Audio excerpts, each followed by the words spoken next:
Baik, sebelum memulai diskusi pada kali ini, saya ingin memberikan sebuah pantun terlebih dahulu.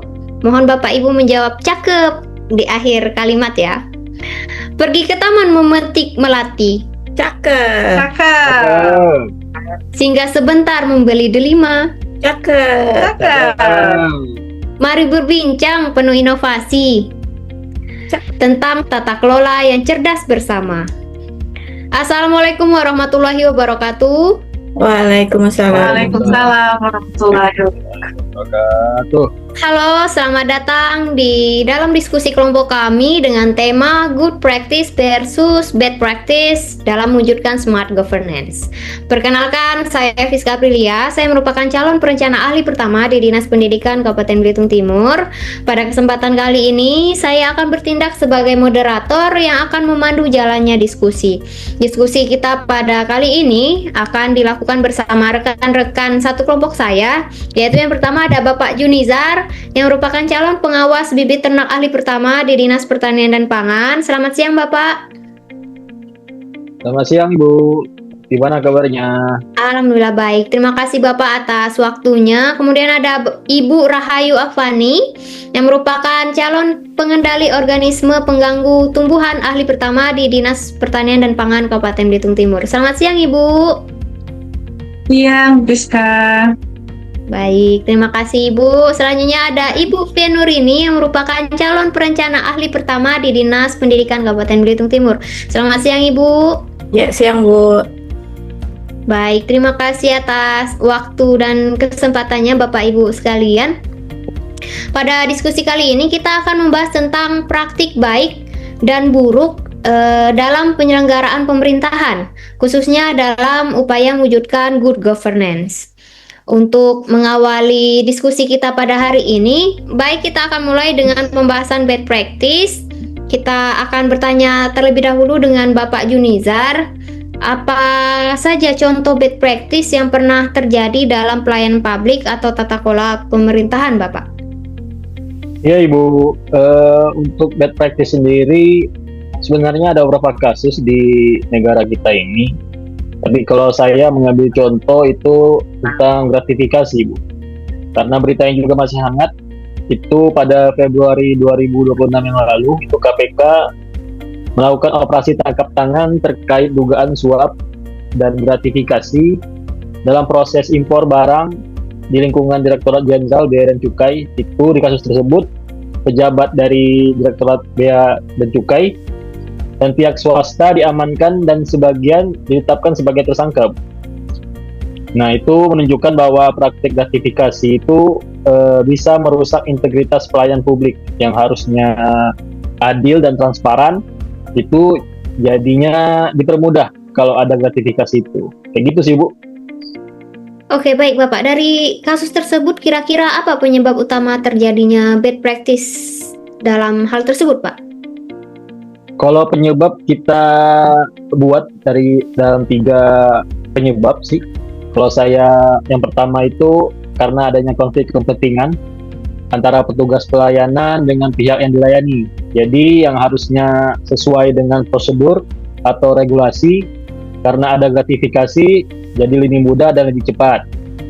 Kedua itu karena lemahnya integritas individu Bu. Karena kalau pegawainya dari integritasnya kurang, jadinya bisa menerima gratifikasi tersebut pasar yang belum optimal dari bea cukai sendiri ataupun dari instansi eksternal. Seperti itu Bu.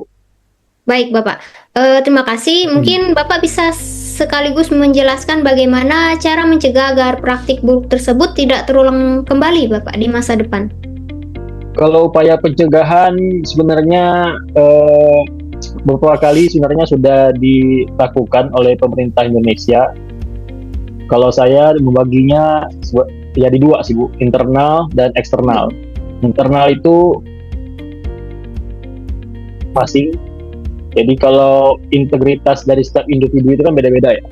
Jadi bagaimana dia mau melaporkan ada gratifikasi atau enggak, itu kan kembali lagi ke individunya. Terus juga dari Direktorat Jenderal Bea dan Cukai sendiri melakukan edukasi anti korupsi atau lainnya edukasi lainnya seperti kewajiban pelaporan gratifikasi itu harus ada. Eksternal mungkin dari penguatan dari pengawasan lembaga pemerintahan seperti KPK atau BPK, terus juga Ombudsman, terus juga menurut saya ini penting, kadang-kadang penting dilihat penting seperti pengawasan dari masyarakat atau media, karena sekarang kan yang viral yang ditangani gitu. Jadi penting banget kalau ada pengawasan dari masyarakat dan media. Seperti itu sih Bu. Baik, menarik sekali yang dibahas oleh Bapak Junizar. Saya jadi teringat salah satu kasus yang sedang viral akhir-akhir ini, yaitu tertangkapnya Bupati Kabupaten Pekalongan yang diduga terlibat dalam kasus korupsi, di mana mereka mendirikan perusahaan fiktif untuk kepentingan pribadi. Kurang lebih kasusnya sama seperti itu.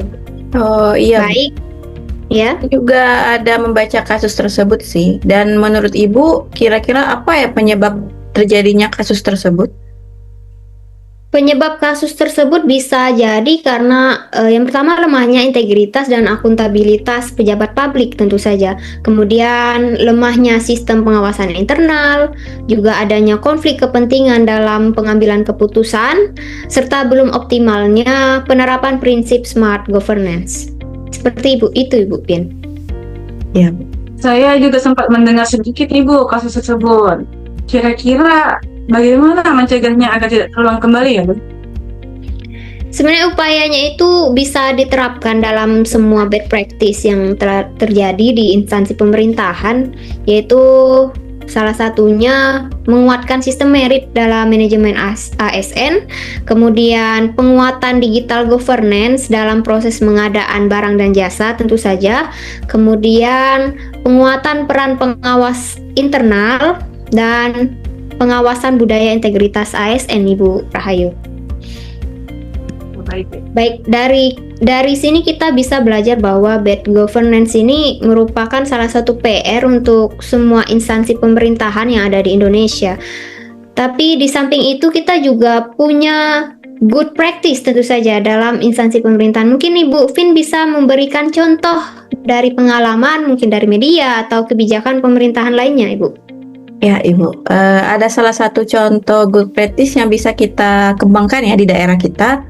Salah satunya yang dikembangkan oleh Kementerian Pan-RB, program MPP Nasional atau dengan nama Mall Pelayanan Publik Nasional. Jadi MPP Nasional ini adalah pelayanan terpadu yang menggabungkan berbagai layanan pemerintah dan lembaga lain dalam satu tempat atau satu sistem gitu. Tujuannya untuk memberikan pelayanan yang cepat, mudah, transparan, dan terintegrasi bagi masyarakat.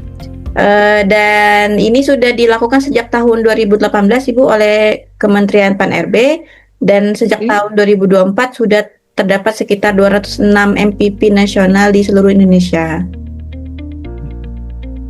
Kira-kira menurut Ibu, apa yang menjadi kunci keberhasilan dalam good practice tersebut, Ibu? Ya, kalau untuk kunci keberhasilannya sendiri adalah yang pertama, bagaimana kita berkomitmen dan koordinasi instansi yang terlibat, Ibu. Jadi antara instansi satu dengan instansi lain harus bekerja sama, menyederhanakan prosedur dan memberikan layanan terbaik.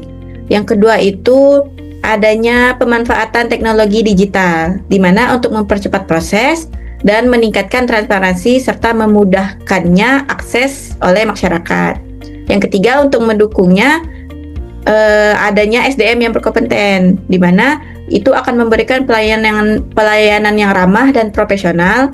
Petugas harus memiliki kompetensi, harus memiliki integritas yang baik juga.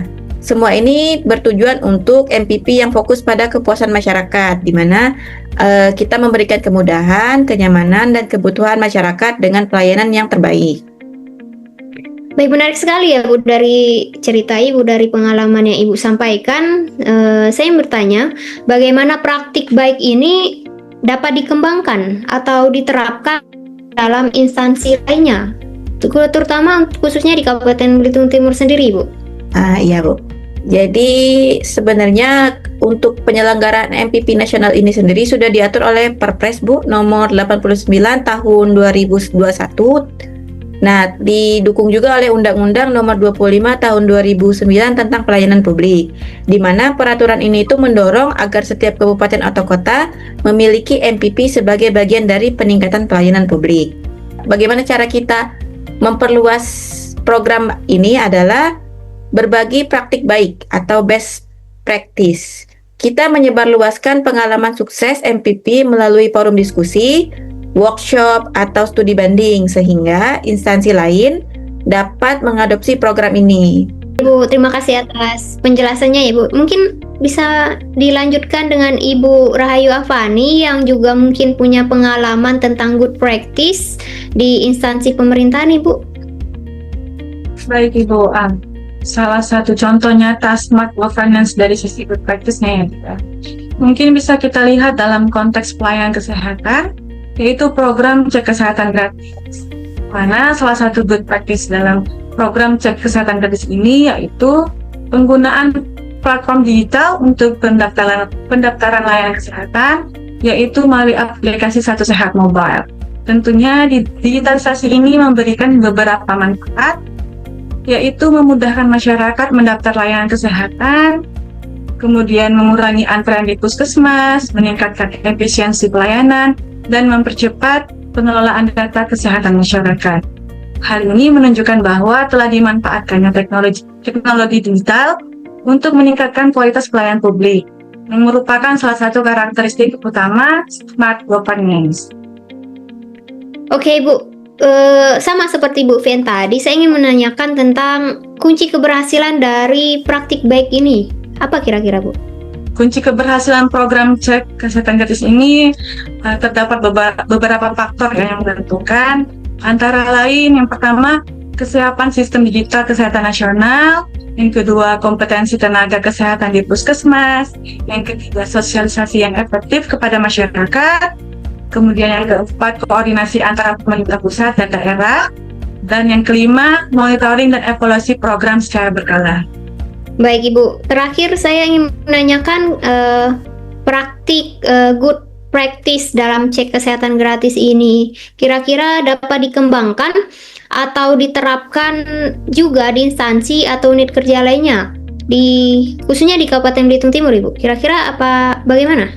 Konsep program cek kesehatan gratis ini dapat ditularkan ke unit atau instansi lain dengan beberapa cara, antara lain yaitu dengan mendokumentasikan kegiatan, kemudian mempublikasikannya ke sosial media, sehingga instansi lain bisa melihat dan meniru konsep lain tersebut. Kemudian juga bisa dengan penguatan budaya kolaborasi, misalnya instansi pemerintah dapat memperkuat kerjasama lintas sektor dalam memberikan pelayanan kepada masyarakat. Baik, terima kasih Ibu Rahayu, menarik sekali. Jadi dari diskusi ini dapat kita simpulkan bahwa praktik baik dalam pemerintahan perlu terus dikembangkan dan direplikasi, sementara praktik yang kurang baik harus menjadi bahan evaluasi agar tidak terulang kembali. Saya ingin menanyakan pendapat Bapak Junizar terkait diskusi kita pada hari ini. Bagaimana Bapak? Iya Bu, kalau kita dari perbincangan tadi dengan Bu Pin dan Bu Rahayu, juga sempat juga disinggung tadi dari Bu Fiska, bahwa penerapan smart governance itu harus menerapkan prinsip smart ASN.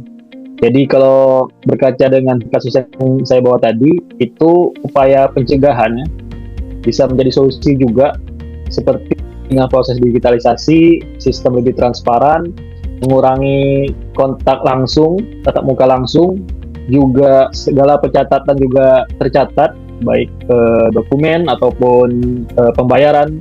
Jadi mengurangi yang namanya tuh kalau kita bilang lewat jalur belakang. Jadi nggak ada yang namanya seperti lagi kalau kita menerapkan digitalisasi pada smart governance ini. Kayak gitu sih Bu. Oke, baik, terima kasih Bapak atas tanggapannya. Mungkin Ibu Pin bisa memberikan tanggapan terhadap diskusi kita pada hari ini, Bu. Ya, Ibu. Menurut saya, yang bisa kita simpulkan dari pembahasan kita kali ini adalah bagaimana cara kita memperkuat regulasi dan pedoman, Ibu. Karena dengan peraturan, SOP dan pedoman teknis yang tepat, kita bisa menjalankan pemerintahan dengan baik dan menjadi acuan penerapan sistem good practice dan mencegah terjadinya bad practice. Baik Ibu, jadi selain kita meningkatkan digitalisasi, kita juga harus memperkuat regulasi, betul sekali. Mungkin kita terakhir ke Ibu Rahayu, bagaimana Ibu tanggapannya terkait diskusi kita pada hari ini? Setelah ikut perbincangan tadi mengenai smart governance, saya melihat bahwa konsep ini menekankan bagaimana pemerintah dapat memanfaatkan teknologi, data, inovasi, serta kolaborasi untuk meningkatkan kualitas pelayanan kepada masyarakat. Dalam perbincangan tadi terdapat beberapa good practice yang menunjukkan kemajuan dalam tata kelola pemerintahan, namun juga terdapat beberapa tantangan bad practice yang perlu menjadi perhatian agar implementasi smart governance-nya dapat berjalan secara optimal. Baik, terima kasih Ibu, benar sekali. Oleh sebab itu kita sebagai ASN tentu saja memiliki tanggung jawab untuk mendorong tata kelola pemerintahan yang lebih transparan, inovatif dan berorientasi pada pelayanan masyarakat sehingga tujuan dari smart governance sendiri dapat terwujud dengan baik. Baik Bapak Ibu sekalian, terima kasih telah berbagi pandangan dalam diskusi ini. Karena tadi saya membuka dengan pantun, saya akan menutup diskusi pada hari ini juga dengan pantun. Pergi berlayar menuju seberang, Cakep. tinggal sebentar membeli mangga. Cakep. Terima kasih sudah mendengar bincang-bincang. Semoga bermanfaat untuk tata kelola kita semua. Baik Bapak Ibu, terima kasih atas kesempatannya. Wabillahi taufik wal hidayah. Wassalamualaikum warahmatullahi wabarakatuh. Waalaikumsalam warahmatullahi wabarakatuh.